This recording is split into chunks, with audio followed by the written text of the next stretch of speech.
তাদের একটা ঠিক করা আছে যে তুমি যখন জেলে আমি তখন তোমার ব্যবসা দেখব, আমি যখন জেলে তখন তুমি আমার ব্যবসা দেখবে। এবং এইভাবেই আমরা পুরনো যে অচলায়তনটা এবং আমাদের যে শোষণ নিপীড়নের যে একটা চিরস্থায়ী বন্দোবস্ত তৈরি করেছি, যেখানে জমিদারের ছেলেই জমিদার হবে, অর্থাৎ এমপির ছেলে মেয়ে জামাই ছেলের বউ বা বিধবা স্ত্রী তারাই এমপি হবে। যখন অন্তর্বর্তীকালীন সরকার ক্ষমতায় এলো পরের দিন থেকেই বিএনপি গিয়ে পাওনাদারের মতো শুরু করলো যে মানে ইলেকশনটা দিয়ে চলে যান, তো আর ভালো লাগছে না। স্বাধীনতার 54 বছরে নাগরিক সমাজের বুদ্ধিবৃত্তিক সমাজের যে ভূমিকা, তা খুব বেশি জনমুখী না হয়ে ক্ষমতামুখী হয়েছে, ক্ষমতাকে তেলাঞ্জলি দিয়ে নিজের ভাগ্য পরিবর্তনের লক্ষ্যে হয়েছে, এবং অনেক ক্ষেত্রে এক ধরনের কাল্পনিক আভিজাত্য অর্জনের জন্য হয়েছে।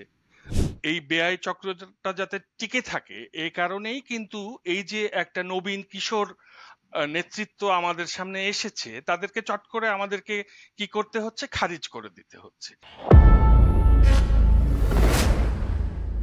প্রতিদিন আমরা দেখি হাজারো খবর, হাজারো গল্প, হাজারো ন্যারেটিভ নিয়ে হাজির হয়। সেই খবর গল্পে সবসময় বলা হয়ে থাকে সাধারণ মানুষের স্বার্থের কথা, কিন্তু দিন শেষে ঠিক কতগুলো গল্প কিংবা খবর মানুষের স্বার্থে হয়, সেই মানুষের মনেই হাজার হাজার প্রশ্ন ঘুরতে থাকে। সেই প্রশ্নগুলো জানার চেষ্টা করি আমরাও, একই সাথে ন্যারেটিভ ভেঙে দেখার চেষ্টা করি। সেই প্রশ্ন রেখে গেলাম আয়োজনে। ন্যারেটিভ ভাঙ্গার গল্পে আজ আমাদের সাথে যুক্ত হচ্ছেন শিক্ষক, সাংবাদিক, লেখক মাসকাওয়াত আহসান। মাসকাওয়াত আহসান, আপনাকে স্বাগত জানাচ্ছি। অনেক ধন্যবাদ। অনেক ধন্যবাদ আমাকে আমন্ত্রণ জানানোর জন্য। পাকিস্তান থেকে আপনি আমাদের সাথে যুক্ত হয়েছেন। শুরুতেই আপনার কাছে যে প্রশ্নটি জানতে চাই, প্রথমত জানতে চাই কেমন আছেন, আরেকটা জিনিস জানতে চাই যে পরিচয়টা শুরুতে দিলাম, শিক্ষক, সাংবাদিক, লেখক, এই তিনটি পরিচয়ের মধ্যে কোন পরিচয়টা আপনাকে, আপনি খুব কমফোর্ট ফিল করেন দিতে, এবং আপনার ভালো লাগে কোনটা দিতে বেশি? খুব স্বাভাবিকভাবে লেখক পরিচয়টাই আমার কাছে মনে হয় যে সবচেয়ে বেশি উদযাপন করার মতো। আর কোনটা মন থেকে ইচ্ছা হয় যে এটা মন থেকে আমার বলতে ভালো লাগে, আমি বলতে চাই?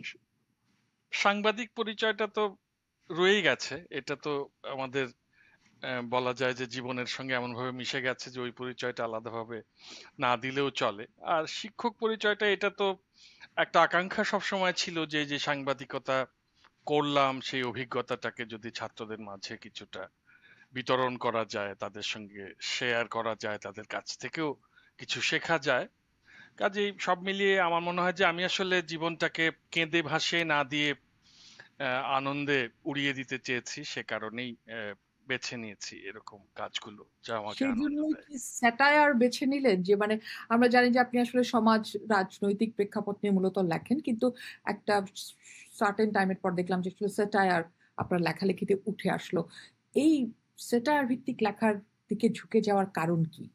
এটা এটা খুবই একটা গুরুত্বপূর্ণ প্রশ্ন। কারণ হচ্ছে যে আমি প্রথম থেকেই খুব সিরিয়াস লেখালেখি করতে চেষ্টা করেছি। ধরেন যারা আমার বিষণ্ণতার শহর পড়েছেন বা মৃত্যুর শহর পড়েছেন, তারা জানেন যে আমি কিভাবে আহ, আমার ধারণা আমি একটু হাই সিরিয়াস ছিলাম আমার প্রজন্মের তুলনায়, অত সিরিয়াস না হলেও হতো। কিন্তু তারপরে আমার ধারণা 2014 সালের দিকে এসে, মানে 2014 সাল পর্যন্ত সিরিয়াস উপন্যাস লেখার মতো একটা পরিবেশ ছিল বলে আমার কাছে মনে হয়েছিল। কিন্তু 2014-র পরে এসে যখন দেখছিলাম যে অভিমত কলামে ঠিকঠাক মানুষের পক্ষের কথাগুলো, তাদের অধিকারের পক্ষের কথাগুলো বলা যাচ্ছে না, বা ন্যায় বিচারহীনতার কথা বলা যাচ্ছিল না, তখন তখন বেছে নিতে হয়েছে পলিটিক্যাল স্যাটায়ারকে। কেননা আপনি যখন স্যাটায়ার করেন তখন আপনি অনেক কঠিন কথাকে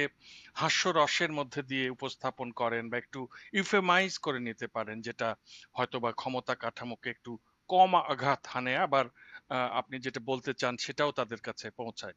সে কারণেই স্যাটায়ার, পলিটিক্যাল স্যাটায়ারের দিকে ঝুঁকে পড়া, এবং সেটার মধ্যে আমি অনেক আনন্দও পেয়ে যাই আর কি।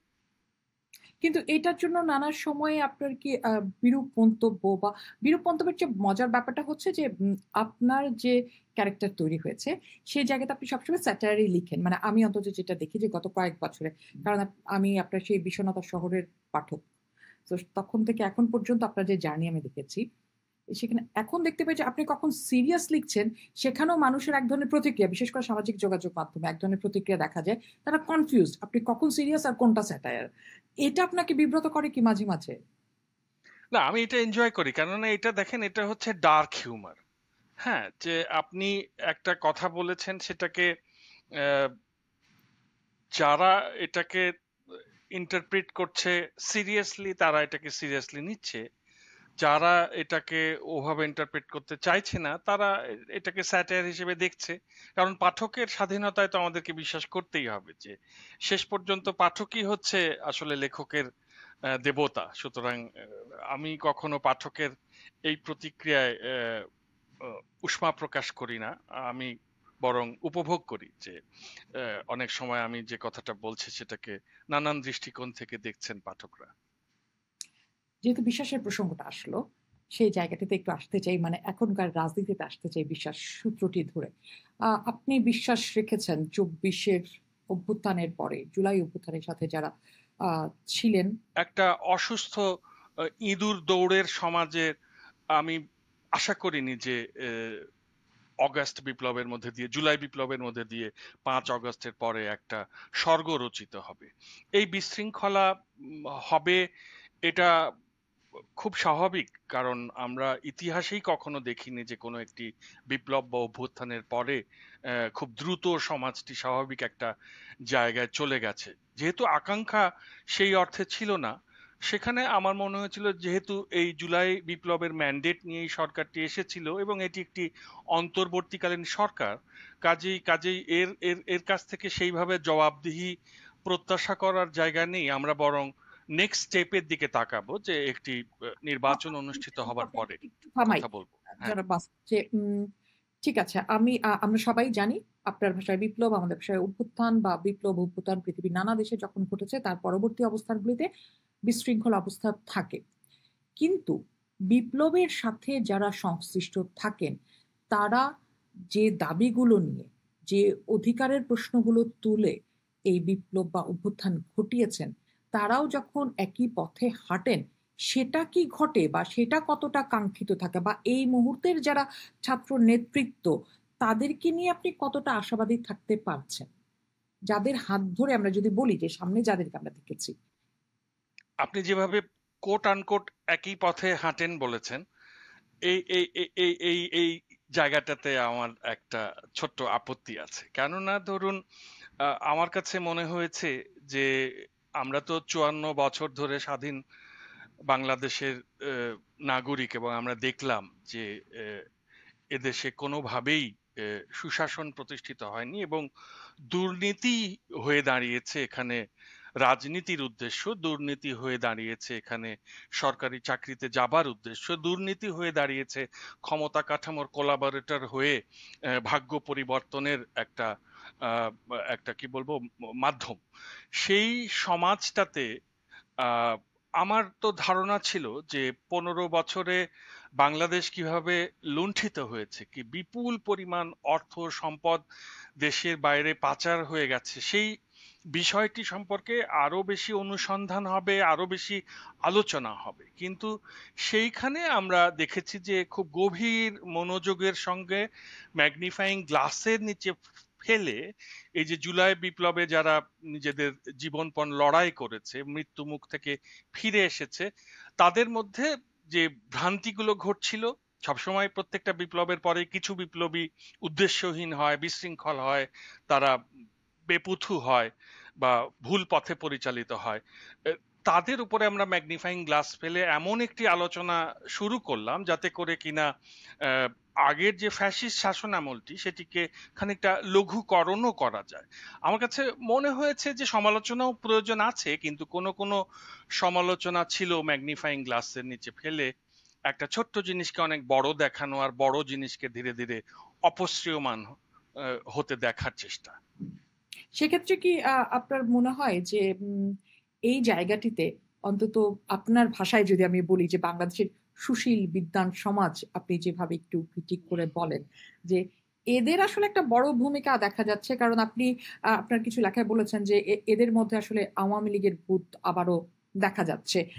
আপনার কাছে কি মনে হয় যে এই ভূতরা মাঝে মাঝে উঠে আসছে এবং তাদের একটা প্রভাব আসলে সেই জায়গাটাতে, মানে এই মুহূর্তে উম, যাদের কথা যেই কথা যে প্রসঙ্গে আমরা ছিলাম যে আহ, যাদেরকে ম্যাগনিফাইং গ্লাসের নিচে না ফেললেও চলে এখন, তাদেরকে একটু বেশি মাত্রায় ফেলা হচ্ছে? এই আলোচনায় ঢোকার আগে একটা কথা বলে নেওয়া দরকার যে সেই দেশেই কল্যাণ রাষ্ট্র প্রতিষ্ঠিত হতে পারে যেখানে একটি শক্তিশালী নাগরিক সমাজ রয়েছে। সুতরাং নাগরিক সমাজের যে সমালোচনা, সেটি একটি গণতান্ত্রিক রাষ্ট্র ব্যবস্থা গড়ে তোলার জন্য খুবই প্রয়োজন।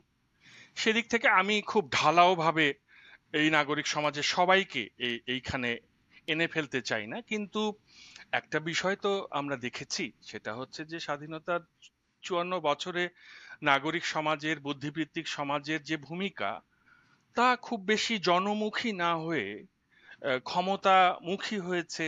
ক্ষমতাকে তেলাঞ্জলি দিয়ে নিজের ভাগ্য পরিবর্তনের লক্ষ্যে হয়েছে, এবং অনেক ক্ষেত্রে এক ধরনের কাল্পনিক আভিজাত্য অর্জনের জন্য হয়েছে। আমাদের সমাজের যে, আমি বলে থাকি যে এক ধরনের জেনেটিক আকাঙ্ক্ষা রয়েছে, সেটা হচ্ছে যে আমরা সেই চিরস্থায়ী বন্দোবস্তের সময় যে জমিদারি ব্যবস্থাটা তৈরি হয়েছিল, এবং এখানে যে দেখা গেল যে ব্রিটিশের ছোট ছোট কর্মচারী, মুন্সিজি, সেরেস্তাদার, এরা জমিদার হয়ে উঠলেন। আমরা আমাদের এই কৃষক এবং কারিগরের সমাজটাতে ওই জমিদার হবার স্বপ্নটাকেই লালন করলাম। তো সেই জমিদার খুব ঘটা করে আহ, পুজো করে, তারপরে লাখপতি হলে লক্ষ বাতি জ্বালায়, তারপরে সে গরিব মানুষকে খাওয়ায়, এবং সেখানে সে নিজেই গিয়ে হয়তো চামচ দিয়ে ডাল তুলে দেয়।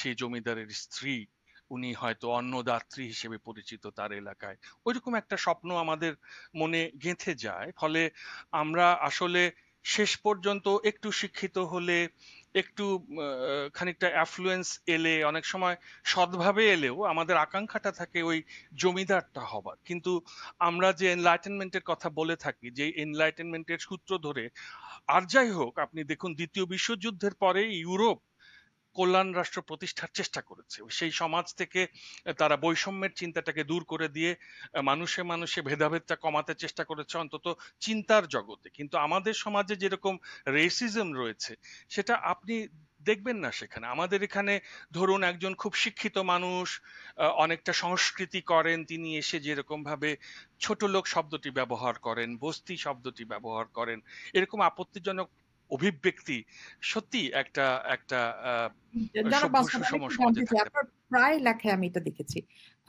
আচ্ছা, কেন করেন, মানে এই শিক্ষাটা কেন হয় না আসলে? বা এত ৫৪ বছর বয়স হয়ে গেল, বা এরও আগে যদি ৫০ বছর ধরি, যে আমার এই সংস্কৃতি তো দীর্ঘ জার্নির একটা রেকর্ড আছে। যে আমি হয়তো কনভিন্স না যে আমি অভিজাত হতে পেরেছি। তখন আমাকে অভিজাত হতে গেলে বা সুপিরিয়রিটি প্রকাশ করতে গেলে কি করতে হয়? আরেকজন মানুষকে ছোট করতে হয়, আরেকজন মানুষকে এই সমস্ত, আমি বলবো পলিটিক্যালি ইনকারেক্ট শব্দ বলে তাকে ছোট করে তাকে দমিয়ে রাখতে হয়। এবং এই দমিয়ে রাখার কিন্তু একটা রাজনীতিও আছে। আপনি দেখেন, বাংলাদেশ রাষ্ট্রটিকে, এর অর্থনীতির চাকাটিকে ঘোরায় কারা? এই কৃষক সমাজ, মেহনতি মানুষ। এবং মুক্তিযুদ্ধে আপনি দেখবেন যে রক্ত ত্যাগ রয়েছে তাদেরই বেশি। কিন্তু কি হলো মুক্তিযুদ্ধের পরে? তারা তারা কিন্তু আবার অর্থনীতির চাকা ঘোরাতে চলে গেলেন। কিন্তু ধরেন মুক্তিযুদ্ধে খুব একটা কুসুম কুসুম সম্পৃক্ততা বা খুব আরামদায়ক সম্পৃক্ততা ছিল এমন লোকজনই এসে একেবারে মুক্তিযুদ্ধের চেতনার দাবিদার হয়ে তারপরে কি রচনা করতে চেষ্টা করলেন, যে মুক্তিযুদ্ধের চেতনার একটি অভিজাত সমাজ। এবং তার লক্ষ্য কি? তার লক্ষ্য হচ্ছে যে ওই যে চিরস্থায়ী বন্দোবস্তের একটা জমিদার সমাজ হয়ে ওঠা, ওখানে সংস্কৃতি থাকবে, গান থাকবে, কবিতা থাকবে, কিন্তু এই যে সত্য সুন্দর মঙ্গলের যে চিহ্নগুলোকে আমি চর্চা করছি, সেটা আমার যাপিত জীবনে বা মনস্তত্ত্বে থাকবে না। আমি চট করে মানুষকে তুচ্ছ তাচ্ছিল্য করে নিজের একটা জমিদারি প্রবণতাকে সামনে নিয়ে আসি। এটা তো মানে হতে পারে না আসলে। এই কুসুম কুসুম দেশপ্রেমের যে দলটি, তারা তো বিতাড়িত হলো ২৪-এর। So, আপনার কাছে কি মনে হয় যে এই কুসুম কুসুম রাজনৈতিক দলটি এই মুহূর্তে আবারও বাংলাদেশের রাজনীতিতে একটা বড় প্রভাব রাখার ভূমিকায় আসতে পারে? এখন যে প্রেক্ষাপট আবার তৈরি হচ্ছে? আমরা হয়তো একটা জিনিস ভুলে যাই, তা হচ্ছে যে আহ, ধরুন যারা ধনাঢ্য সমাজ, যারা বাংলাদেশ লুণ্ঠন করে বাংলাদেশের সমস্ত সুযোগ সুবিধা নিয়ে ধনাঢ্য সমাজটা রচনা করেছে, তাদের কিন্তু একটা চমৎকার ব্যয়তন্ত্র আছে।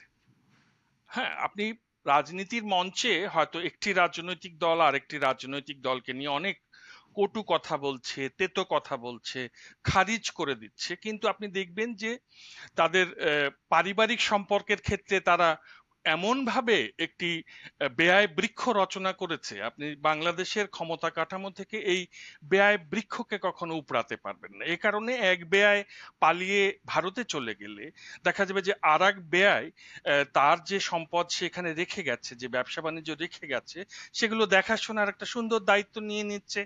এবং এভাবেই ওটা তাদের একটা ঠিক করা আছে যে তুমি যখন জেলে আমি তখন তোমার ব্যবসা দেখব, আমি যখন জেলে তখন তুমি আমার ব্যবসা দেখবে। এবং এইভাবেই আমরা পুরনো যে অচলায়তনটা এবং আমাদের যে শোষণ নিপীড়নের যে একটা চিরস্থায়ী বন্দোবস্ত তৈরি করেছি, যেখানে জমিদারের ছেলেই জমিদার হবে, অর্থাৎ এমপির ছেলে মেয়ে, জামাই, ছেলের বউ বা বিধবা স্ত্রী তারাই এমপি হবে, এরকম একটি চমৎকার মানে বন্দোবস্ত এখানে আছে। হ্যাঁ, তার মানে এবং আমাদের এই এই ব্যয় চক্কর থেকে বের হওয়ার তো উপায় নাই। খুব কঠিন। এবং এই ব্যয় চক্রটা যাতে টিকে থাকে, এই কারণেই কিন্তু এই যে একটা নবীন কিশোর নেতৃত্ব আমাদের সামনে এসেছে, তাদেরকে চট করে আমাদেরকে কি করতে হচ্ছে, খারিজ করে দিতে হচ্ছে যে ওর এটা ভালো না, ওর সেটা ভালো না, ও নষ্ট হয়ে গেছে। ও, আপনি দেখবেন এদের প্রতিও যে শব্দ ব্যবহার করা হয়েছে, আপনি দেখবেন চট করে খুব শিক্ষিত সংস্কৃতি প্রবণ মানুষ টোকাই বলে ডাকছেন। মানে ব্যাপারটা হচ্ছে যে তুমি কেন আমার এই যে ক্ষমতার যে বাগান, এইখানে তুমি কেন ঘোরাফেরা করবে? এখানে তো তরুণ তারুণ্যের প্রতিনিধিত্ব করবে আমার ছেলে, আমার মেয়ে। তুমি কে? তোমার বাবা মা কি করে? এইরকম একটা ব্যাপার এখানে রয়ে গেছে। এবং এবং এটা একটা আহ, এই কিন্তু অবস্থার কোনো পরিবর্তন একটা ঘটানো খুব সংস্থা, কঠিন। ইনারাই তো আবার মানুষের রাজনীতি করেন, সাধারণ মানুষের মৌলিক অধিকার, ভোটের অধিকার, এসবের কথা বলেন। তো ওই মানুষ তো তার ক্লাসের না, তাহলে এই এই মানুষগুলো কোন রাজনীতি করেন? এই মানুষগুলোর কাছে হচ্ছে, এই ধরুন আমাদের যে দারিদ্র্য, এটা একটা পুঁজি। এটা শুধু রাজনীতির লোকই যে করেন তা না। আমি এটা খুবই স্বীকার করি যে বাংলাদেশের যে সামাজিক সূচকের উন্নয়নগুলো ঘটেছে, সেখানে অবশ্যই বাংলাদেশের যে বেসরকারি উন্নয়ন সংস্থাগুলো তার একটা বিশেষ ভূমিকা আছে। কিন্তু আপনি দেখবেন যে একটি বেসরকারি উন্নয়ন সংস্থার যিনি আহ, প্রধান নির্বাহী হন, তিনিও কিন্তু শেষ পর্যন্ত একজন জমিদারই হয়ে উঠছেন। হ্যাঁ, মানে আপনি রাজনীতি, নাগরিক সমাজ, এই যে উন্নয়ন সংস্থা ভিত্তিক যে সমাজ, এই পুরোটার মধ্যেই আপনি দেখছেন যে এখানে দারিদ্র্য তাদের কাছে একটা পুঁজি। জনগণ শব্দটা যে তারা ব্যবহার করে, এই জনগণের মধ্যে দিয়ে তারা বোঝাতে চায় যে এই যে জনগণ আছে, দেখো এর কারণে একটা রাষ্ট্র, এখন তুমি আমাকে একটু লোন দাও, বিদেশের কাছে এই গরিব মানুষদেরকে দেখিয়ে লোন নেবে এবং তারপর লোনের টাকাটা দেশে এনে ভাগ বাটোয়ারা করে নেবে। এই মানুষগুলোর উন্নতির জন্য কোনো ভূমিকা রাখেনি আমাদের রাজনীতিবিদরা। এবং স্বাধীনতার ৫৪ বছর পরেও বাংলাদেশ কল্যাণ রাষ্ট্রের কাছাকাছি পৌঁছতে না পারার মধ্য দিয়ে আমরা বুঝতে পারি যে যে জনগণের নাম করে রাজনীতিটা করা হচ্ছে, যে জনগণের নাম করে প্রজাতন্ত্রের কর্মচারী হিসেবে আমলারা চাকরি করছেন, যে জনগণের নাম করে বেসরকারি উন্নয়ন সংস্থা বিদেশ থেকে লোন নিয়ে আসছে, তারা আসলে, তাদের কাছে এই জনগণ আসলে প্রজা, এরা কখনো নাগরিক হয়ে ওঠেনি। তাহলে সেক্ষেত্রে এই যে নতুন রাজনীতির কথা যারা বলছেন, পরিবর্তনের রাজনীতির কথা যারা বলছেন, তারা আসলেই কতটা নতুন কিংবা পরিবর্তন আনতে পারবেন? মানে এটা যেমন তরুণেরা বলছেন, তরুণদের সূত্র ধরে তো বা একই সুরে তো প্রবীণরাও বলছেন, যারা এতদিন আমাদের সাথে আহ সেই এনজিও ভিত্তিক রাজনীতি করে এসছেন। এই তরুণদের একটা বৈশিষ্ট্য আপনার চোখে পড়েছে কিনা আমি জানি না, সেটা হচ্ছে যে দেখুন, এদের মধ্যে প্রতিদ্বন্দ্বিতা আছে, প্রতিযোগিতা আছে। ফলে আপনি খেয়াল করবেন তরুণদের মধ্যেও যারা বিভিন্ন ছাত্র সংগঠনের সঙ্গে সম্পৃক্ত, তারা একে অপরের সঙ্গে বিতর্ক করছেন, বিবাদ হচ্ছে, বিসংবাদ হচ্ছে, কিন্তু কখনো সেটা কিন্তু একটা মারামারিতে শিষ্টাচার ছড়িয়ে গড়াচ্ছে গেছে। না। হ্যাঁ, এটা কিন্তু খুবই পজিটিভ একটা সাইন। বাংলাদেশে এরকমটা আপনি আগে কখনো দেখেননি। ঢাকা বিশ্ববিদ্যালয়ে আমরা তো আহ, বড় হয়েছে, আমরা জানি যে পরিবেশটা কেমন। তো সেই ঢাকা বিশ্ববিদ্যালয়ে দেখুন এটুকু আছে যে ঠিক আছে, আমাদের তর্কাতর্কি হবে, বেশ উত্তুঙ্গ ঝগড়া হবে, কিন্তু কি আমরা ওই মারামারিতে যাব না, একজন আর একজনকে ওভাবে শারীরিকভাবে আঘাত করব না। এই জায়গাটিতে তো আমার কাছে মনে হয়েছে যে এই যে জুলাই তারুণ্য, এরা তো এই তরুণ প্রজন্মের তারা যে রাজনৈতিক দলেই থাক, তারাই একসঙ্গে হয়েই ঐক্যবদ্ধভাবেই এই জুলাই পরিবর্তনটা এনেছে। এটা কোনো নির্দিষ্ট দলের মধ্যে আটকানো যাবে না। তো এদের সম্ভাবনার জায়গাটা কোথায় জানেন, খেয়াল করবেন যে যেই মুহূর্তেই দেখা যায় যে ওই যে পলাতক ফ্যাসিস্ট এবং তার দোসররা দেশের মধ্যে একটা কোনো বিশৃঙ্খল পরিস্থিতি তৈরির চেষ্টা করেন, দেশের জন্য অপমানজনক কোনো ঘটনা ঘটান, বা দেশের বিরুদ্ধে যখন কোনো একটি অশ্রাব্য প্রপাগান্ডা তৈরি করেন, তখন কিন্তু এরা কিন্তু তখন একাট্টা হয়ে যায়। আপনি দেখবেন যে মুহূর্তের মধ্যে তারা একসঙ্গে হয়ে যায়, অর্থাৎ তাদের যে জুলাইয়ের মাসল মেমোরি এইটা কিন্তু তাদের মধ্যে আছে। সুতরাং আমার কাছে মনে হচ্ছে যে এই এই প্রজন্মের উপর থেকে আশা ছেড়ে দেওয়াটা ভুল হবে। এরা যখন সংঘবদ্ধভাবে ফ্যাসিস্ট শাসককে সরাতে পেরেছে, তারা সমাজের মধ্যে অন্যান্য ফ্যাসিস্ট প্রবণতাগুলোকেও সরাতে পারবে। সরাতে পারবে। এখন আমি একটা জিনিস জানতে চাই যে এই রাজনীতিতে, এই মুহূর্তে রাজনীতির মাঠে আম আওয়ামী লীগের থাকা না থাকাটা কত বড় ফ্যাক্টর বলে আপনি মনে করেন? আমার কাছে এটাকে খুব একটা গুরুত্বপূর্ণ ব্যাপার মনে হয় না। কেন জানেন? কেননা আমি তো ওই যে আওয়ামী লীগের যে বাই ইলেকশন গুলো হচ্ছিল, উপনির্বাচন গুলো হচ্ছিল, সেগুলোর ফলাফলের দিকে নজর রাখছিলাম। সেখানে কখনো আপনি দেখবেন না যে আওয়ামী লীগের প্রার্থী জিতে যাচ্ছে সে, কিন্তু খেয়াল করে দেখুন যে তখন কোনো নিয়ম কানুন নেই, ইচ্ছে মতো ভোট দিয়ে দেওয়া যাচ্ছে, তাও 7-8 শতাংশের বেশি ভোট তারা পাচ্ছে না।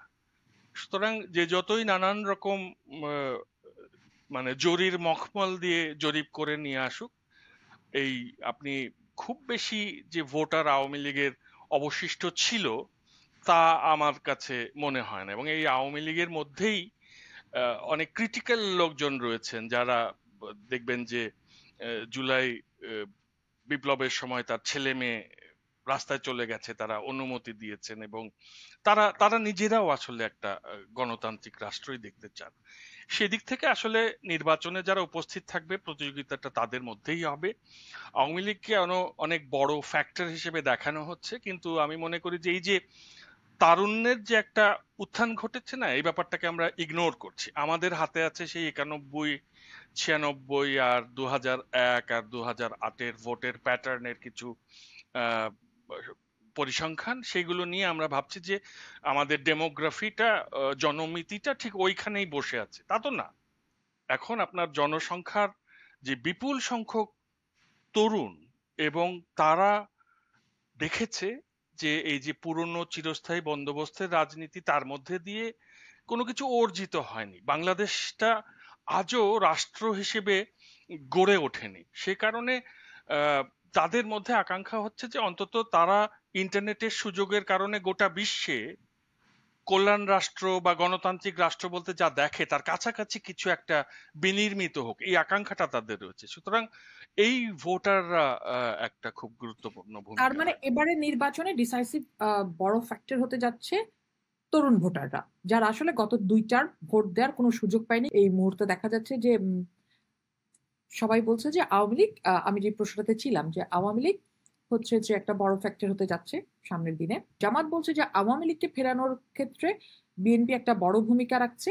আবার বিএনপি বলছে যে জামাতের কাঁধে চড়েই আবার আওয়ামী লীগ মাঠে ফিরবে, এবং তারা জামাতের সাথে মিলে একটা গুপ্ত রাজনীতির চর্চা এরই মধ্যে করা শুরু করেছে। এই ধরনের বক্তব্য শোনা যাচ্ছে। আপনার কাছে কি মনে হচ্ছে যে আসলে কি ঘটছে, এবং কার কাঁধে চড়ে আসলে আওয়ামী লীগ ফিরছে, অথবা আদৌ ফিরতে পারবে কিনা?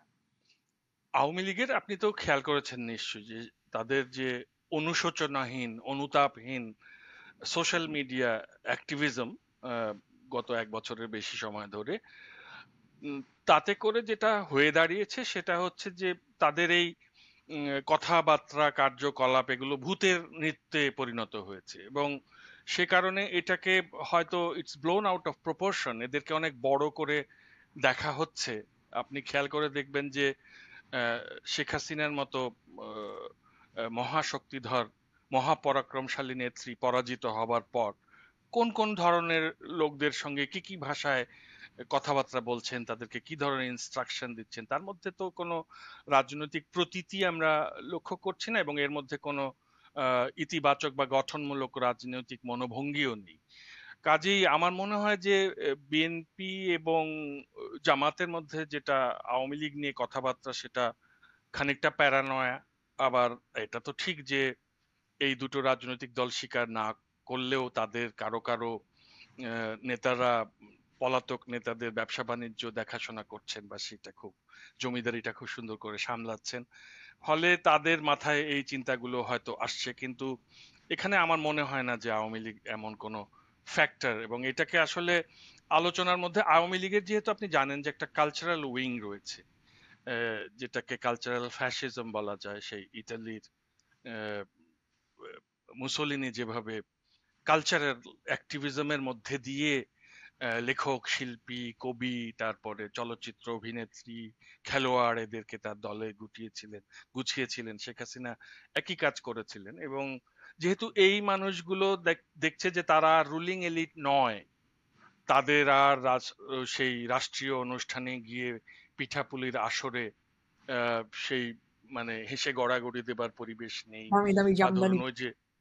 হ্যাঁ খুব সুন্দর সাজসজ্জা, রাজকীয় সাজসজ্জা, কিংবা ধরুন ওই যে প্রশ্ন নয় প্রশংসা করতে এসেছি আসরে কিছু সাংবাদিক গিয়ে তেলাঞ্জলি দেবার সেই বসন্তও চলে গেছে। তো আহ, সব যখন হারিয়ে যায় তখন মানুষ কল্পনা নিয়ে বাঁচে।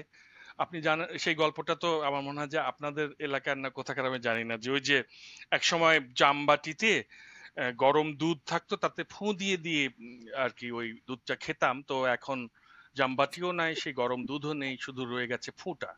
সুতরাং আমার মনে হয় যে আওয়ামী লীগের শুধু ফুটা রয়েছে এবং এই ফুটাকে নিয়ে মোটামুটি এই যে দেখা যাচ্ছে যে প্যারানয়াগ্রস্ত আলাপ আলোচনা চলছে। এই আওয়ামী না, লীগ তিনি আসলে হচ্ছে সাহেব ওয়াজেদ পুতুল, তিনি দলের ভার নিচ্ছেন, রাজনীতিতে আসছেন, এবং সেটা নিয়ে আমরা দেখলাম যে বেশ লম্বা সময় আলাপ আলোচনা হলো গণমাধ্যমে। আপনার কি মনে হয় যে আসলে তিনি সক্রিয় হচ্ছেন, এবং হলে সেটা একটা বড় পরিবর্তন আনবে আওয়ামী লীগে? একটা জিনিস আমি যেটা বলতে চাই সেটা হচ্ছে যে আমরা তো পর্যবেক্ষণ করলাম সজীব ওয়াজেদ জয়কে এবং পুতুলকে। আহ, শেখ হাসিনার বাসায় থেকেও তার মতো রাজনৈতিক কুটিলতা তারা অর্জন করতে পারেনি বলেই আমার কাছে মনে হয়েছে। কারণ আওয়ামী লীগের যে 15 বছরের রাজনীতি, এটা রাজনীতির চেয়ে আমি বলবো যে কুটিলতাই বেশি ছিল। সুতরাং আহ, ফলে আপনার কর্মীরাই তো ওরকম জটিল কুটিল হয়ে গেছে, তো এদেরকে পুতুলের মতো কেউ এসে সামলাবে এরকমটা মনে হয় না। আর আরো একটা ব্যাপার হচ্ছে, যেমন ধরুন আপনার নেহেরু পরিবারে কি হয়েছে, যে আপনার আহ, রাজীব গান্ধীর হত্যাকারীকে সঙ্গে দেখা করেছে আপনার আহ, রাজীব গান্ধীর ছেলে মেয়ে প্রিয়াঙ্কা গান্ধী এবং রাহুল গান্ধী। এবং তারপর তার বাসায় গিয়েছে, ওই খুনির পিতার খুনির বাসায় গিয়েছে, দেখছে তার সন্তানেরা খুব শোকাবহ পরিস্থিতিতে রয়েছে। তারপর তারা বলেছে যে আমরা এই খুনিকে ক্ষমা করে দিতে চাই, কেননা আমাদের বাবা মারা গেছেন, আমরা জানি যে পিতা থেকে দূরে থাকার বা পিতা হারানোর কষ্টটা কি। আর একটা পরিবারের সন্তানেরা তার পিতার বা এর অভিভাবকের অনুপস্থিতিতে এরকম কষ্ট পাক, এটা আমরা চাই না। আপনি তাহলে খেয়াল করেন যে এইরকম একটি ক্ষমা মনস্তত্ত্ব চর্চা করতে পারে বলেই রাজনীতিতে রাহুল গান্ধী এবং প্রিয়াঙ্কা গান্ধী সেই আবেদনটা রাখতে পেরেছেন, বা এখনো কংগ্রেসের জন্য একটা আশার আলো হয়ে রয়ে গেছে। কিন্তু আমরা যেটা দেখেছি সেটা হচ্ছে যে শেখ হাসিনা তো বলা যায় যে 50 বছর ধরে পিতার হত্যার প্রতিশোধই নিয়ে চললেন, এবং হত্যাকারীদের ফাঁসি টাসি দেবার পরে দেশের সাধারণ মানুষের মধ্যেও মনে হলো যেন তিনি পিতার হত্যাকারীদের দেখছেন। তো ওই রকম একটি টক্সিক এনভায়রনমেন্টে, যেখানে আপনি প্রতিহিংসা চোখের বদলে চোখ আহ, দেখে বড় হলেন, সেখান থেকে খুব মহানুভবতা বা উদার যে রাজনীতি প্রত্যাশা করা যায় না। আর এই যে জেনজির সামনে আগের মতো এরকম ভাবে প্রতিহিংসা দিয়ে বা ক্যানিবালিজম দিয়ে রাজনীতি মনে হয় হবে না, মানে আমার কাছে মনে হয় না যেটা সেক্ষেত্রে হবে। একটু বিএনপির প্রসঙ্গে আসি যে বিএনপির এই মুহূর্তে আপনি যেহেতু তরুণদের কথা আনলেনই, দেখা যাচ্ছে যে বেশ অনেকগুলো ভাগ রয়েছে। তারা মুখে না বললেও, প্রকাশ্যে না বললেও আমরা যারা রাজনীতিটাকে দেখি একটু বাইরে থেকে, আমরা দেখতে পাচ্ছি যে অনেকগুলো পকেট, পকেট হয়ে আছে এবং বলা হচ্ছে যে বিএনপি এই আলাপটাও আছে যে বিএনপি এক ধরনের নেতৃত্ব সংকটে ভুগছে এবং সেটা আগামী নির্বাচনে বড় প্রভাব ফেলতে পারে। আপনার কাছে কি মনে হয়? বিএনপি যে আসলে মানে শেখ হাসিনার সময়ের এত অত্যাচার নির্যাতন সহ্য করেও রাজনৈতিক দল হিসেবে টিকে আছে, এজন্য তাদেরকে কৃতিত্ব দিতে হবে।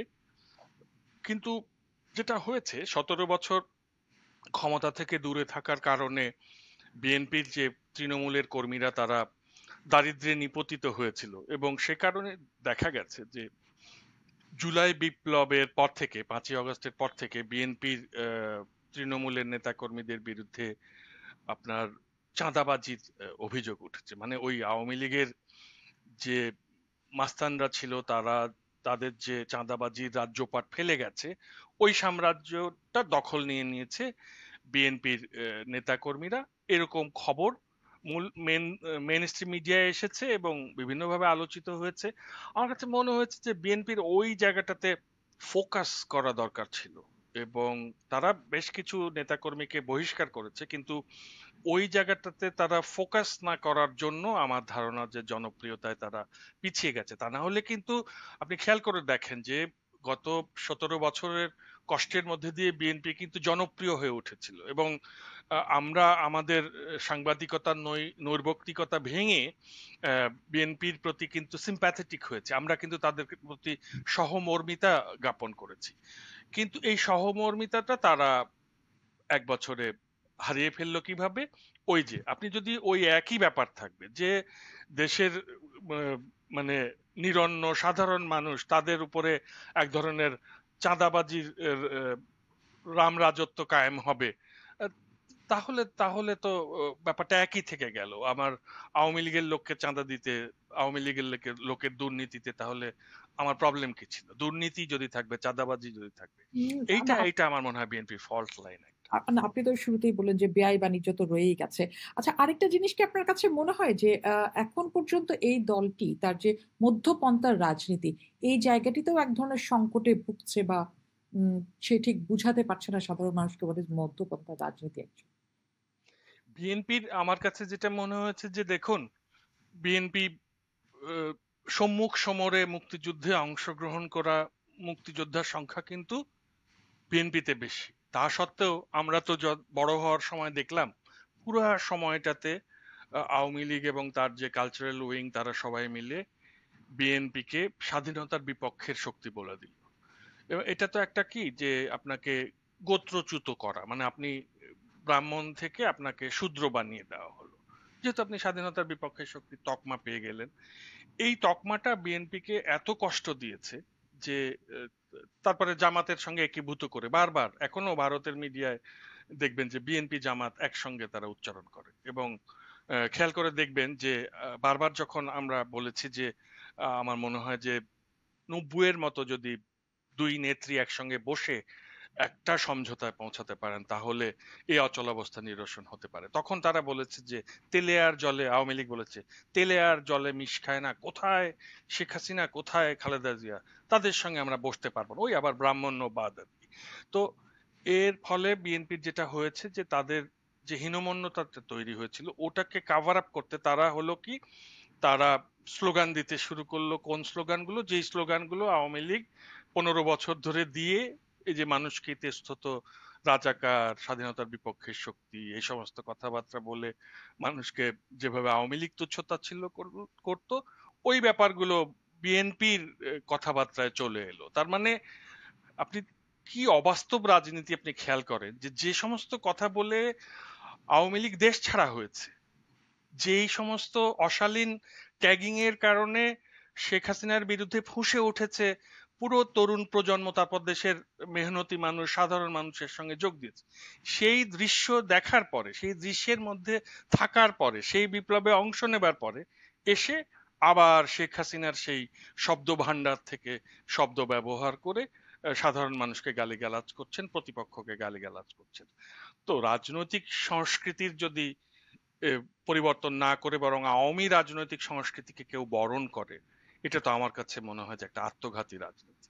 আচ্ছা, হবে সেক্ষেত্রে একটু জামাতের প্রসঙ্গে আসে। আমরা দেখলাম যে জামাত বেশ বলা হচ্ছে চারদিকে যে তাদের মধ্যে একটা বড় পরিবর্তন ঘটছে। বলা হচ্ছে যে তারা তাদের লোগো পরিবর্তন করছেন এবং সেই লোগো বেশ ভালো রকমের বড় ধরনের পার্থক্য তৈরি হচ্ছে সেই লোগো ডিজাইনের ক্ষেত্রে। আ আপনার কি মনে হয় যে এই মুহূর্তের জামাত তার রাজনীতির জন্য, তার মতাদর্শের জন্য কোনো কারণে সে লজ্জিত বোধ করছে এবং সে সেই রাজনীতি ছুঁড়ে ফেলে দিতে চাচ্ছে? যেটা আজকে জাহিদুর রহমানও বলেছেন আরকি। জামাতের আমার কাছে যেটা মনে হয় যে প্রথমে একটা জিনিস আমাদেরকে মনে রাখতে হবে যে ধরুন ময়মনসিংহের যে লোকটা জামাত করে, সে বরিশালের জনসভায়ও অংশগ্রহণ করে গিয়ে, আবার বরিশালের লোক ময়মনসিংহে এসে যোগদান করে। হ্যাঁ, ফলে জামাতের যে কোনো জনসভা মানেই বিপুল সংখ্যক লোকজন, মানে ওদের মতো এরকম কমিটেড লোক খুব কম আছে। কিন্তু একটা শহরে বা একটা এলাকায় তাদের ওইরকম সমর্থন নাই যেটা মিডিয়ায় তাদের জনসভাগুলোতে, মিছিলগুলোতে চোখে পড়ে। সেই দিক থেকে আমার মনে হয়েছে যে জামাতেরও একটা হয় না, অ্যাকচুয়ালাইজেশনের জায়গায় কোনো একটা ভ্রান্তি রয়ে যাচ্ছে। বিশেষ করে তারা ঢাকা বিশ্ববিদ্যালয় বা জাহাঙ্গীরনগর বিশ্ববিদ্যালয়ে এই যে ছাত্র শিবিরকে জিততে জিততে দেখে ওইটার আয়নায় সারা বাংলাদেশকে দেখার চেষ্টা করেছে। কিন্তু আবার এটাও খেয়াল রাখতে হবে যে যেই সমস্ত ধরুন ইসলামপন্থী মানুষকে জঙ্গি বলে স্বীকার করা, তাদেরকে ক্রস ফায়ারে দেয়া, তাদেরকে নিরন্তর এক ধরনের দমনের মধ্যে রাখা, তাদের প্রতি ইসলামোফোবিয়া প্রদর্শন, ভারতের লেন্সে বাংলাদেশের সেই সাধারণ ধর্মপ্রাণ মুসলমানকে দেখার চেষ্টা করা, তাদেরকে জঙ্গি বলা, এগুলোর বিরুদ্ধে কিন্তু আমরা প্রতিবাদ করেছি 2014 থেকে 2024 পর্যন্ত। কিন্তু 2024-এর 5ই আগস্ট মুক্তিলাভের পরেই যদি আমরা দেখি যে তৌহিদি জনতা নাম দিয়ে ওই ইসলাম পন্থার এক ধরনের ক্ষমতায়নকে সঙ্গে নিয়ে সে নারীকে গিয়ে ডিকটেট করার চেষ্টা করছে তার পোশাক আশাক কেমন হবে, নারীকে বলছে তুমি ওড়না ঠিক মতো পরছো না কেন, তখন সেই লোককে ধরুন থানায় নিয়ে গেলে তারপরে তাকে ছাড়িয়ে আনতে যাচ্ছে আবার সেই ইসলামপন্থী লোকেরা, সে বেরোয়ার পর সবাই তাকে ফুলের মালা দিয়ে বরণ করছে। মানে ওই যে সে যে অপরাধটা করেছে ওটা কোনো অপরাধ না, সে ঠিকই করেছে, এইটা তো অ্যাপ্রুভাল দিচ্ছে ওই মানুষগুলো ফুলের মালা দিয়ে। এটা আপনার আমরা লঞ্চের উপরে দেখেছিলাম যে একটা মেয়েকে বেত্রাঘাত করছে, সে কে, সে একজন পোশাক পুলিশ যে কিনা আপনার মানে ডিকটেট করবে যে ওই মেয়েটার পোশাক কি হওয়া উচিত না হওয়া উচিত।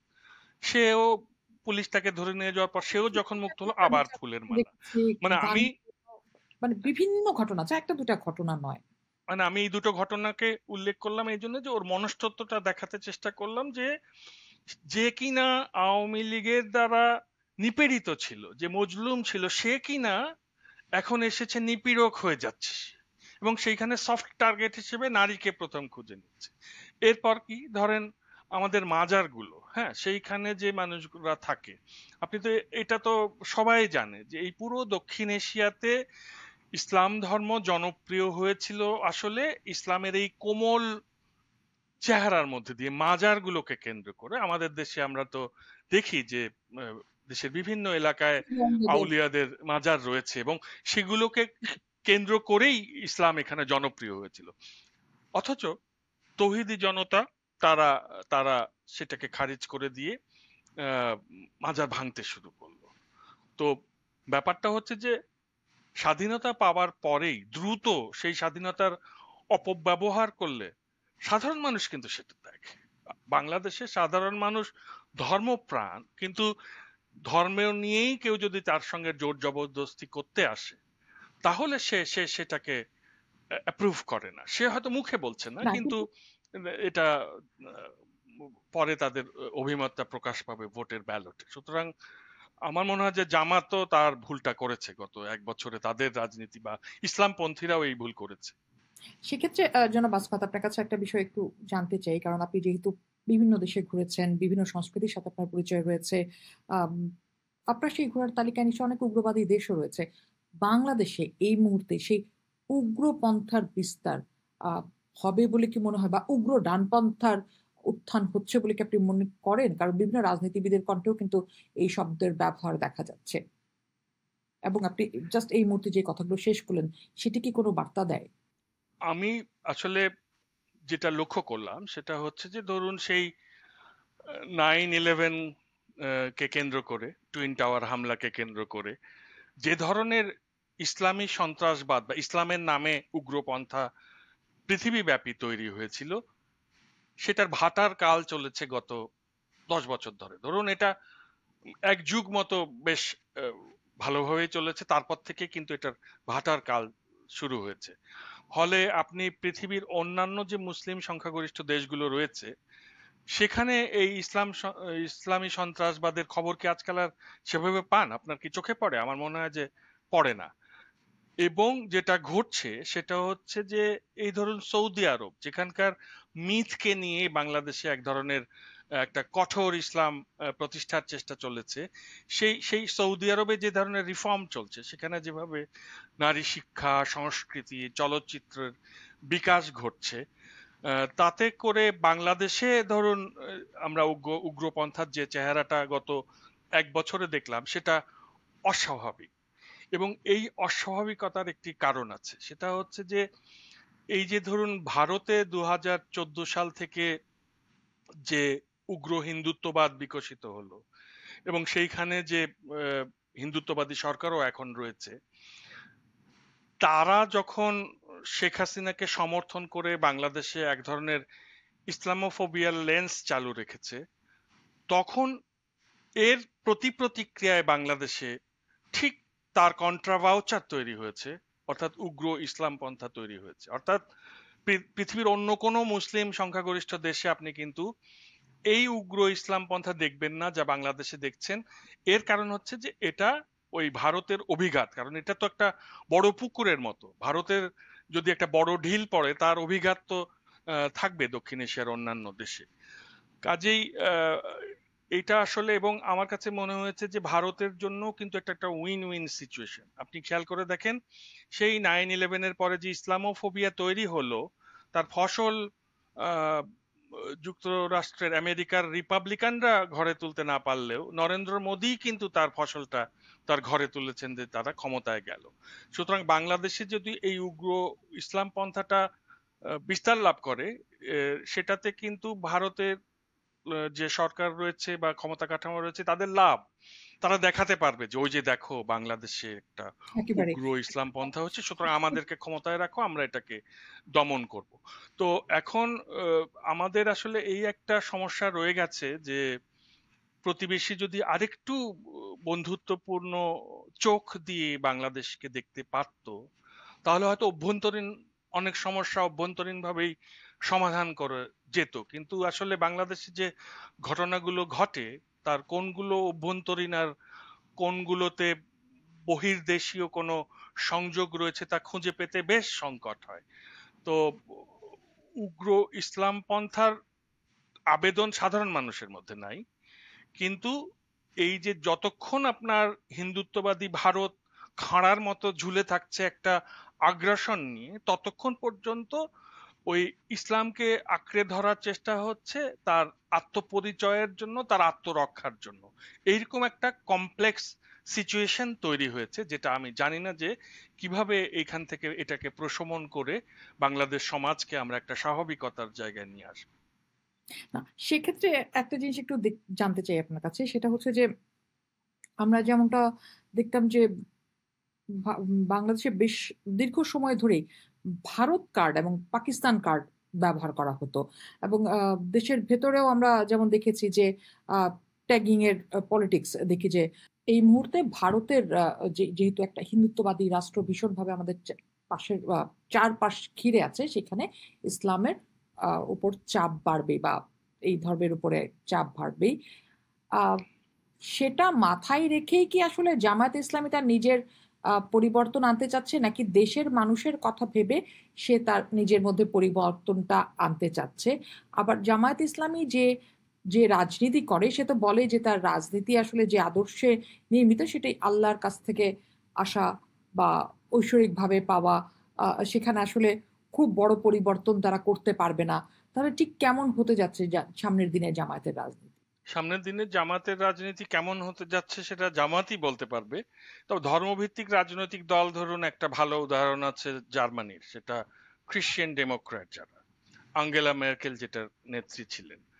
আহ, কিন্তু আমরা বাংলাদেশের জামাতের মধ্যে বা ভারতের বিজেপির মধ্যে ওই রকম আহ, গণতন্ত্রের প্রতি এবং আহ, অন্যের অভিমতের প্রতি শ্রদ্ধা জানানোর মনোভঙ্গি দেখিনি।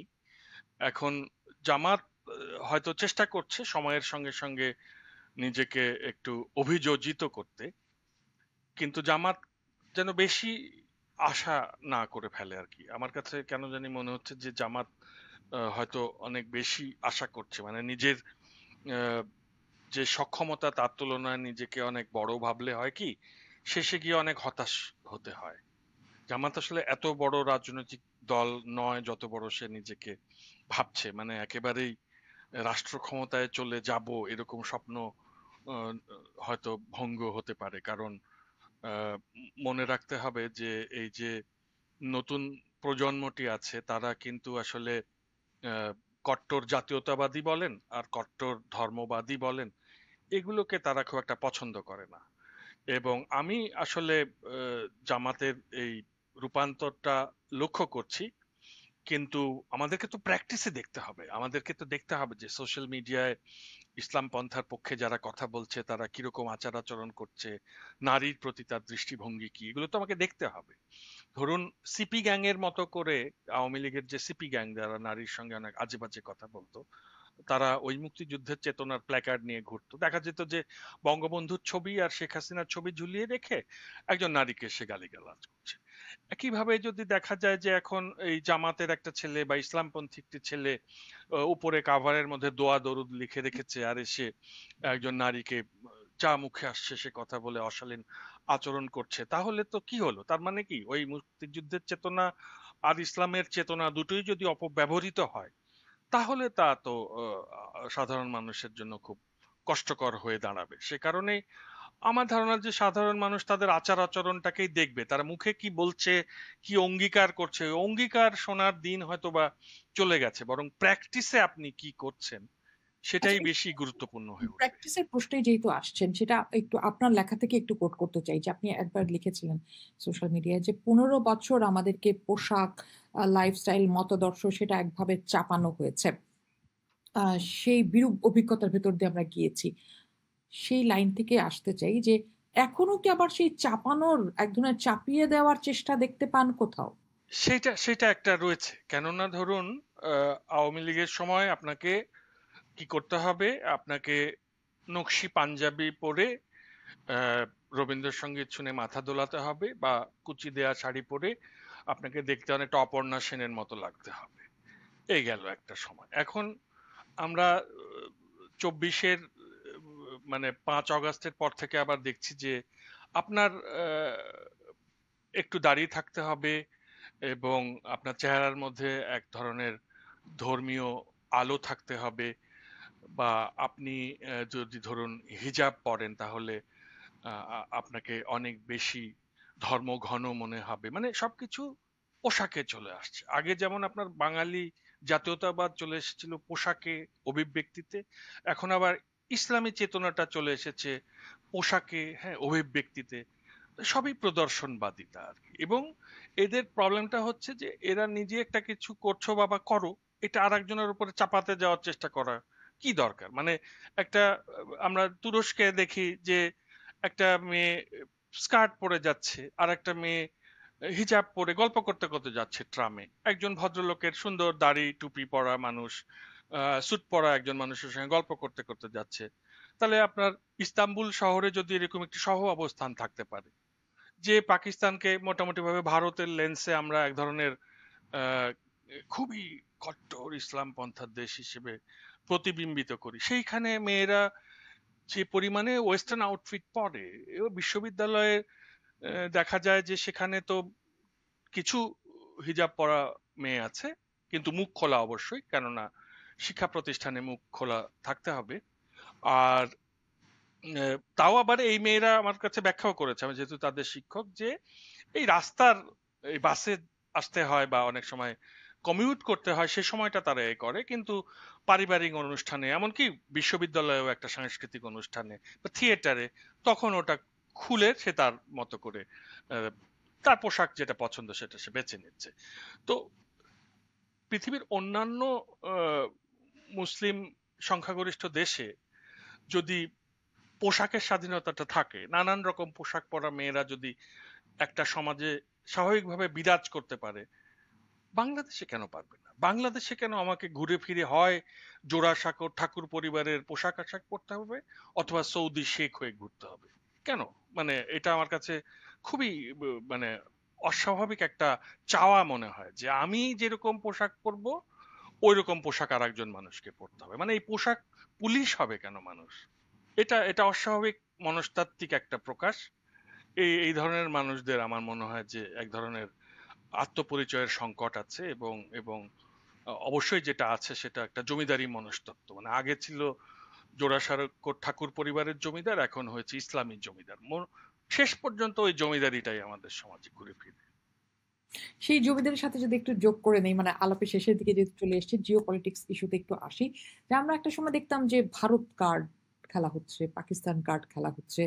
এখনো কি আসলে এই পলিটিক্স এর ক্ষেত্রে সেই ভারত কার্ড পাকিস্তান কার্ড খেলা এখনো আমরা দেখতে পাই আর কি, দেখতে পাচ্ছি কিনা না, দেখতে পাই। যেমন এখন সবকিছুতেই ভারত হিসেবে ট্যাগ দিয়ে দেওয়া, এখন সবকিছুতে পাকিস্তানি হিসেবে ট্যাগ দিয়ে দেওয়া। এই কালচারটার কারণ কি মনে হয় আপনার কাছে, এবং আদতে কি তা কখনো যাবে, আমাদের উপর থেকে সরবে?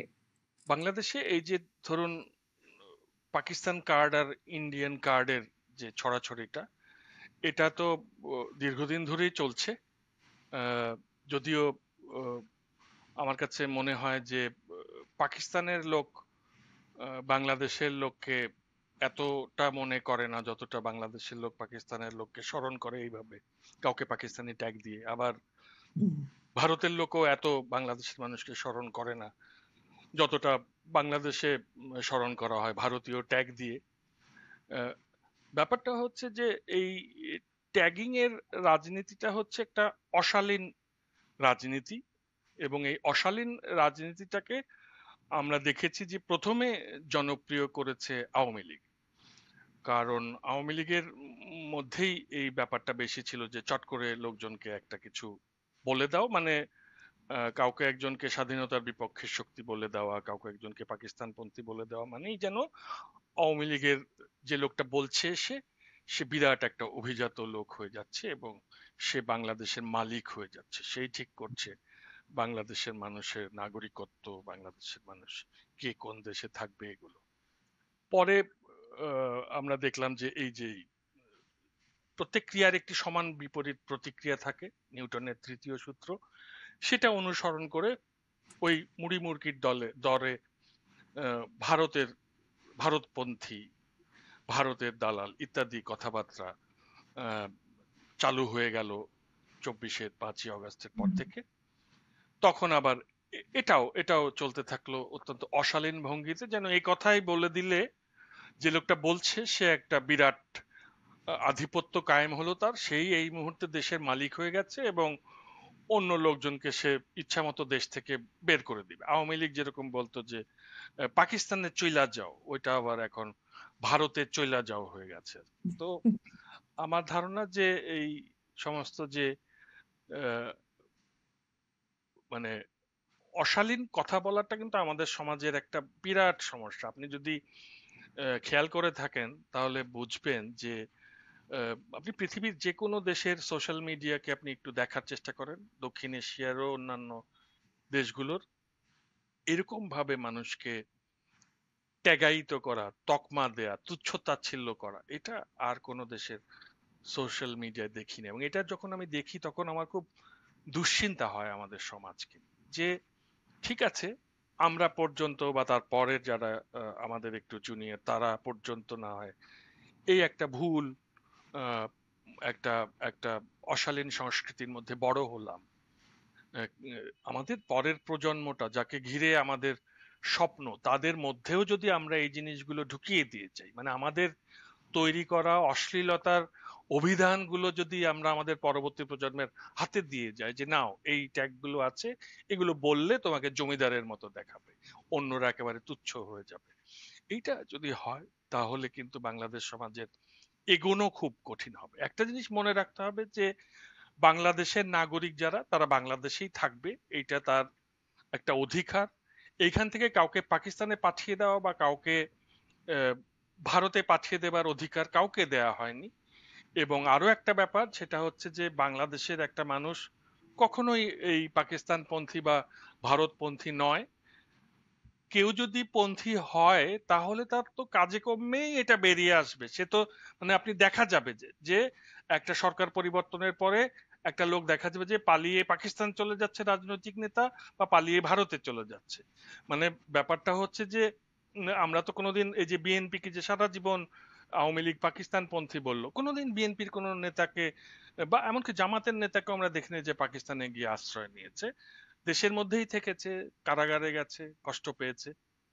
আমার ধারণা যে যেটা হয়েছিল সেটা হচ্ছে যে আওয়ামী লীগ আগে থেকেই জানতো যে সে যেহেতু ভারতপন্থী তাকে আগ বাড়িয়ে অন্যকে পাকিস্তানপন্থী বলে রাখা আর কি। এবং পরে তো এখন প্রকাশ হয়ে গেল যে সে ভারতপন্থী এবং ভারত তাকে ক্ষমতায় রেখেছিল। ওইটার এখন আওয়ামী লীগের ক্ষমতা থেকে চলে যাওয়ার পর এতদিন যারা অপমানিত হয়েছে তারা আবার এসে ওইটা বলে শোধ নেবার চেষ্টা করছে। কিন্তু এই যে মানে এই চোখের বদলে চোখ দিয়ে তো সমাজ চলবে না। আওয়ামী লীগ যা করেছে তা না করাই হচ্ছে আসলে 24-এর 5ই আগস্টের শিক্ষাটা। এইটা যদি আমরা নিতে না পারি তাহলে আমার মনে হয় যে আমাদের সামনেটা এতটা আলোক সম্ভব হবে না যতটা আমরা প্রত্যাশা করছি। একটা শেষ প্রশ্ন। আওয়ামী লীগ সরকারের সময় আমরা দেখেছি যে মানবতা বিরোধী অপরাধের জন্য জামায়াতের শাস্তি হয়েছে। একই দাবি এখন আবার উঠেছে আওয়ামী লীগের বিরুদ্ধে। এবং তাদের শাস্তি চাওয়া হচ্ছে। বলা হচ্ছে তাদের এই শাস্তি পেতে হবে এবং এই দলটিকে নিষিদ্ধ করার কথা বলা হচ্ছে। তো জামায়াতও একই অপরাধে অপরাধী। তাহলে কেন জামায়াতের এই আলাপ থেকে সবাই সরে আসছে? মানে এক কর্মে দুই ফল কেন হবে? জামায়াতের তো আহ, তাদের যে দৃষ্টান্তমূলক শাস্তি কিছু ক্ষেত্রে হলেও হয়েছে, আওয়ামী লীগের তো এখন পর্যন্ত কোনো শাস্তি হয়নি। এবং জামাতের আমরা যেটা দেখেছি সেটা হচ্ছে যে আহ, যুদ্ধের পরে যেহেতু তাদের এই যুদ্ধে পাকিস্তানি খুনের সেনাদেরকে সহযোগিতা করে তারা অপরাধ করেছিল, মানবতা বিরোধী অপরাধ, সে কারণে যুদ্ধের পর তো তাদের রাজনৈতিক কর্মকাণ্ড নিষিদ্ধই হয়ে গিয়েছিল, বন্ধ হয়ে গিয়েছিল। পরে আবার এই যে আওয়ামী লীগের সময় এসে যখন আবার মানবতা বিরোধী অপরাধীদের, 71-এর মানবতা বিরোধী অপরাধীদের বিচার হলো, তখন আবার তো তাদের নিবন্ধন হারিয়ে ফেললো তারা, ফলে নির্বাচনে অংশ নিতে পারলো না। তাহলে তারা আবার সব শেষে এসেও আওয়ামী লীগ আবার তাদের নিষিদ্ধ করেছিল। কাজে আমার কাছে মনে হয়েছে যে তাদের তো মোটামুটি মানে একটা শাস্তি হয়েছে। তবে একই নামে তাদের এই রাজনৈতিক দলটি থাকা নিয়ে প্রশ্ন ওঠার কথা ছিল। তাদেরকে প্রথমেই বলে দিতে হতো যে তোমরা রাজনীতিতে আসতে পারো কিন্তু তোমাদেরকে নামটা বদলে আসতে হবে। যাই হোক, সেটা আলাদা বিতর্ক, সেটা কেন হয়নি। কিন্তু পৃথক যাত্রা, একই যাত্রার পৃথক ফল, এটা এখন বলা যাচ্ছে না। যেহেতু জামাত তো তার শাস্তি পেয়েছে, আওয়ামী লীগ তো এখনো কোনো শাস্তি পায়নি। এবং এখন মানে এই যে দেখেন একটা ব্যাপার খেয়াল করেছেন কিনা, সেটা হচ্ছে যে জামাত তার শাস্তি পেয়েছে। জামাতের নেতাদের যে ফাঁসি দেওয়া হলো সেটা কি শাস্তি ছিল না? না, সেটা নিয়ে কিছু কিছু শাস্তি নিয়ে বিতর্ক আছে, কিন্তু একেবারে পুরো শাস্তিটা যা প্রাপ্য জামায়াতে ইসলামী দল হিসেবে, তার শাস্তি কি সে পেয়েছে? তার শাস্তি সে পায়নি, কারণ হচ্ছে যে তাকে আমি বললাম না যে নাম বদলানোর উচিত ছিল, বা সেই বিচারটা তো আপনার ওই যুদ্ধের পরেই করে ফেলা উচিত ছিল আর কি, দ্রুততার হুম। সঙ্গে। আপনি বাংলাদেশে যেটা হয়, দ্রুততার সঙ্গে আপনি একটা বিচার না করলে সরকার বদলে যায়, তখন আর সেই বিচার প্রক্রিয়াটা চলবে কিনা এ নিয়ে অনিশ্চয়তা তৈরি হয়। আজকেই যে আমরা এত আওয়ামী লীগের বিচারের কথা বলছি, আপনি কি মনে করেন যে পরবর্তী যে নির্বাচন হবে তারপর যে সরকার আসবে তার এই আওয়ামী লীগের যে বিচার করবে তার কোনো আহ, ঠিক আছে? অর্থাৎ আমরা মানে বাংলাদেশে একটা অদ্ভুত কাণ্ড যে আপনি মানবতা বিরোধী অপরাধ করবে লোকে, কিন্তু এটার দৃষ্টান্তমূলক শাস্তি হবে না, এই কারণে আবার মানবতা বিরোধী অপরাধের অপরাধ করার প্রবণতাটা আমাদের সমাজে বাড়বে। জামাতকে যদি 72 থেকে 75-এর মধ্যে শাস্তি দিয়ে দেওয়া যেত, তাহলে আমার মনে হয় না যে পরবর্তীকালে মানবতা বিরোধী অপরাধ বাংলাদেশ সমাজে ঘটতে পারত। আবার আমরা এখন যদি আওয়ামী লীগের যে মানবতা বিরোধী অপরাধের শাস্তিটা দিতে না পারি, তাহলে আবারও আপনার এই মানবতা বিরোধী অপরাধের যে ভাইরাস সেটা ফিরে আসবে। কাজেই আহ, জামাত এবং আওয়ামী লীগ এ দুটোই বাংলাদেশ রাজনীতিতে আহ, প্রশ্নবোধক চিহ্ন হয়েই রয়ে যাবে। আমি ব্যক্তিগতভাবে যদি জিজ্ঞেস করেন তাহলে মনে করি যে এই দুটো রাজনৈতিক দলেরই নাম বদলানোর প্রয়োজন আছে, ওই একই নামে আসতে পারে না। কারণ আমি একটা উদাহরণ দিয়ে শেষ করি, সেটা হচ্ছে যে জার্মানিতে ধরুন নাৎসিদের রাজনীতি নিষিদ্ধ করে দেওয়া হলো, কিন্তু সময়ের বিবর্তনে ওই ভাবনাটার মধ্যে দিয়ে আর একটা রাজনৈতিক দল এসেছে, তারা নাম বদলে এসেছে এবং এখন তারা জার্মানির তৃতীয় রাজনৈতিক দল। কাজেই ইতিহাসে এরকম নজির যেহেতু আছে যে হ্যাঁ, ফিরে আসতে পারে নিষিদ্ধ ঘোষিত দল, কিন্তু তাকে নতুন নামে আসতে হবে এবং নতুন ভাবে আসতে হবে, এই আর কি। আরেকটা শেষ প্রশ্ন, সেটা হচ্ছে নির্বাচনে নানা রকম দোলাচল দেখা যাচ্ছে, কি মনে হচ্ছে সামনের দিনে নির্বাচন হচ্ছে, মানে নির্বাচন নিয়ে কোনো সংকট দেখেন কি বাংলাদেশের? এই নির্বাচন নিয়ে দোলাচলটা কিন্তু আসলে এটা আমার মনে হয় যে প্রথম থেকেই কোনো দরকার ছিল না। এই নির্বাচনটা হতোই, এবং এই নির্বাচন এখন তো ফেব্রুয়ারির জন্য নির্দিষ্ট করা হয়েছে, এটা ফেব্রুয়ারিতেই হবে। আহ, আপনি ফেব্রুয়ারিতে হবে? কারণ এটা নিয়ে অনেকেই বলছেন যে ফেব্রুয়ারিতে নাও হতে পারে। আপনি খেয়াল করছেন না, এটা তো ধাপে ধাপে যাচ্ছে। প্রথমে যখন অন্তর্বর্তীকালীন সরকার ক্ষমতায় এলো, পরের দিন থেকেই বিএনপি গিয়ে পাওনাদারের মতো শুরু করলো যে মানে ইলেকশনটা দিয়ে চলে যান, তো আর ভালো লাগছে না। হ্যাঁ, তারপরে আহ, এই করতে করতে এর মধ্যে তো আবার আওয়ামী লীগ তো আছে, আওয়ামী লীগ একটা মানে আপনার অ্যাডেড মাথা হেডেক হিসেবে রয়ে গেছে। তারপরে দেখা গেল যে আহ, আমাদের যে নাগরিক সমাজ তারাও এটা নিয়ে খুবই শঙ্কিত হয়ে পড়লেন যে অধ্যাপক ইউনূস বোধহয় 5 বছর থেকে যাবেন, শুরু হলো নানান রকম ভূতের গল্প। কিন্তু আহ, শেষ পর্যন্ত আপনি খেয়াল করে দেখেন, তার মানে আগে থেকে যে সমস্ত কথাবার্তা বলা হলো ওগুলো ভুল প্রমাণিত হলো, এবং এখনো যে কথাবার্তাগুলো হচ্ছে এগুলো ভুল প্রমাণিত হবে। ফেব্রুয়ারিতে নির্বাচন অনুষ্ঠিত হবে।